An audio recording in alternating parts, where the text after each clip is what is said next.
Time for our weekly chat with the Avs head coach Jared Bednar. He joins us every Wednesday at 8 o'clock. It is presented by Audi Denver. First of all, Coach, thank you for joining us this morning, as always. I got to tell you, I'm a little bit nervous right now because I feel like if I just even talk about the Avs, I'll tweak an ankle. Something's going to happen. What the hell's going on? I don't know. We got a pandemic, an injury pandemic going on, I guess. But I think we're I don't know. We're starting to work through this a little bit. I think I'm hoping that we're going to get some guys back. We got Calvert back here last game. Tonight we'll get Nate back. I know he just missed a handful of games, but it's obviously a big piece for us. And then some of the other guys are starting to get on the ice now, so that's always a positive sign that they should be back soon. But I don't really have any firm timelines on any of those other guys. Coach, I had a conversation with somebody yesterday, asked me, what about the Avs? And I'm a firm belief, and I don't know, call me weird, but it feels like one of those seasons where the regular season may not be as easy as we thought it would be, but come postseason, if you get these guys back, that's where you meet your standards. That's where expectations are met. Do you have a feeling that's where we could be headed if you get these guys back? Well, to touch on the first part, it's certainly a different regular season. I mean, just the way it's set up and playing the same team back-to-back or 3 or 4 times in a row and then moving on, I think makes it difficult. I think it makes it more of like a postseason, type of format. And, you're looking at teams around the league, and you have a handful of teams that are really tearing it up. And, at some point, everyone's going to come back a little bit and have some ups and downs. And, you take a look at our division.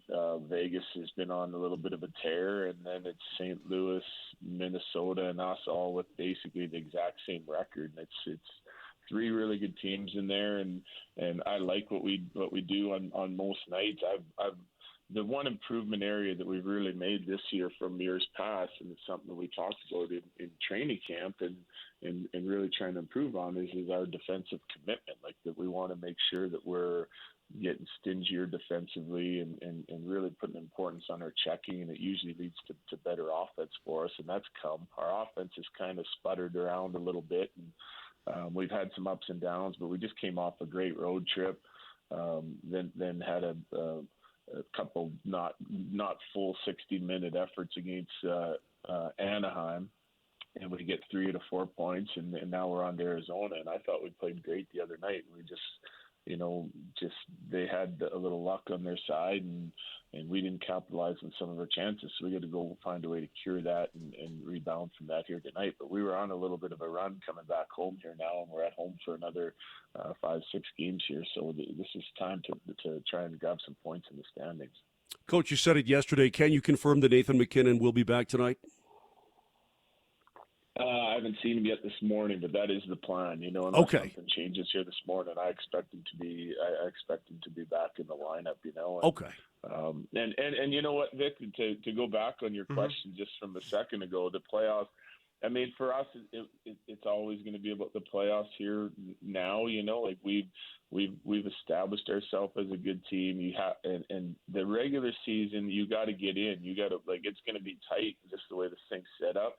But it's about developing the proper winning habits, and we're well on our way to doing that. And then it's going to be about how much can you do in a postseason appearance and take a run at this thing. So I do think there's plenty of time for us. I really would like to get our lineup back in together and get them playing together. It just I think it leads to success for our team, and if we can stay healthy. Yeah, and obviously one of the best players in the world is going to be a part of that. Coach, outside the hockey aspect of it and what Nate brings, we know what he brings, but what does it do for the rest of the lineup, all skaters and even the goalies, when you say, okay, 29 is back in, you can't just rely on him, but does it lift all boats and spirits and maybe even the belief inside of guys to say, okay, we've got our number one horseback here up front, and let's go now. Let's start racking some things up here. Well, it should. It should slot some of the rest of our lineup where they should be. Like we can sit and talk and say, well, JT Compher isn't having as big of an offensive year as normal. Tyson Joe's same thing. They're playing some good hockey. They're when you have like Nathan McKinnon out of the lineup or certain guys out of the lineup, they're playing up and they're playing against different competition than they would normally. You know, if they're slotted in where they normally are, they see different matchups and favorable matchups, and you know, so. And part of that also too is the guys that are out on the back end. You know, like our forward group is starting to get healthy, so we should see some improvements on the offensive side of things here from our group.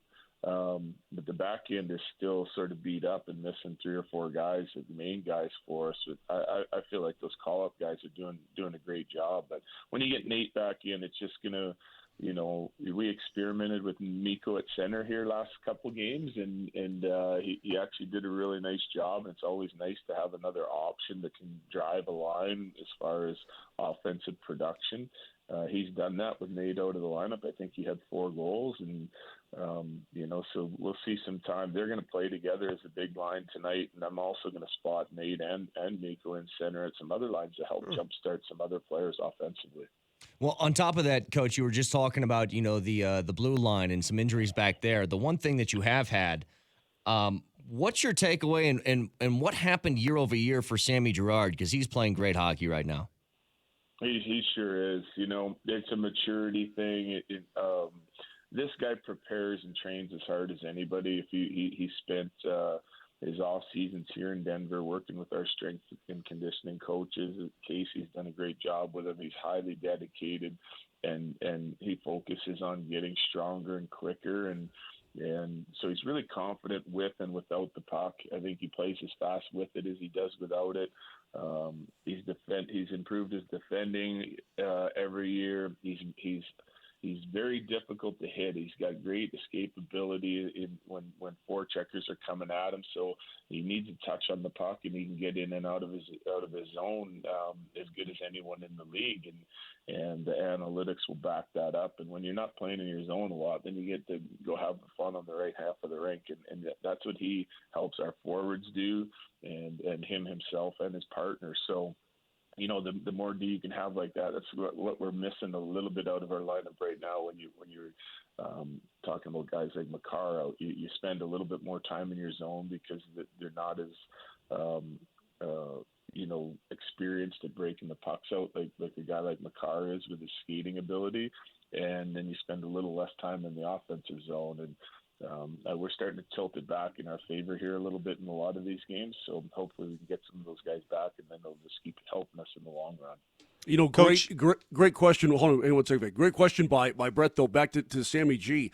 I know you have to rely on he and Devon Taves right now to play major minutes, and you up their minutes, but does it ever amaze you how these guys go 25, 27, and late in the game, Coach, again, you talked about the condition they're in, they look great. I mean, they don't slow down. They just keep going. And Girard is taking that responsibility on, and he's blossomed in a big-time role. I mean, that for a coach, that's got to feel great, and it's got to give you, you know, a lot of confidence that when the lineup does start to fill out, when guys come back, that, hey, man, this guy has elevated his game, and I can throw major minutes at him, no problem at all.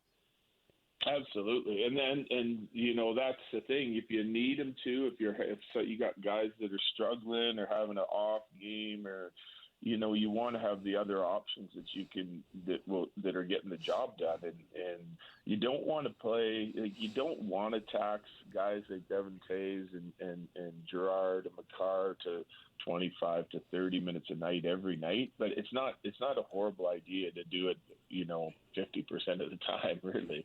I mean, if you look at teams around the league and their top guys, there's guys playing 30 minutes a night every night and staying healthy, and it's easier for some guys depending on what type of game they play. Cale Makar is go, and you know, he can play 25 to 30 on some nights, but he can wear down because he's doing a lot, you know, like he's in on every play. He doesn't take a play off. You know, and some guys, the game just comes to them a little bit more. They're not up in every offensive play. That, you know, they're a little bit more patient with their attack, but that's the way Cale is. It's part of what makes him good. So I'm all for it. So you got to kind of watch. And if their game starts to deteriorate, as the game goes on, or you get deeper into back to backs and that, then you got to try and back them off a little bit and get some rest. It's part of the reason why we're not practicing. We have some and most talking with other coaches, they're all the same. You have a lineup that you got some guys that are playing 10 minutes a night that need ice and need to get some work in. You got guys playing 15 that just need a little bit. And then you got, your top end forwards playing 22 and 23 a night, and your D that are playing 25 to 30. They can't go on the ice in off days, not with the schedule that's coming at us. Like, they have to try and rest and recuperate and recover and get refueled and get ready to go the next night. So it makes it almost impossible to put a team on the ice. We're just basically doing optional skates and getting them out there and doing a few things and giving guys what they need, and then we're moving on to the next game. Coach, couple things from a national perspective. I'm sure you've heard this before. Two things that could undo the Avs this season. Maybe the suspect goaltending is number one, or maybe they're not tough enough is number two. Like, if a team really wants to take advantage of the highly skilled Avalanche, just jostle them a little bit. That'll do it. Do you buy into that? Do you think your team's tough enough? Well, so that was a question that we kind of had a couple of years ago, and what is the identity of our group and how we play.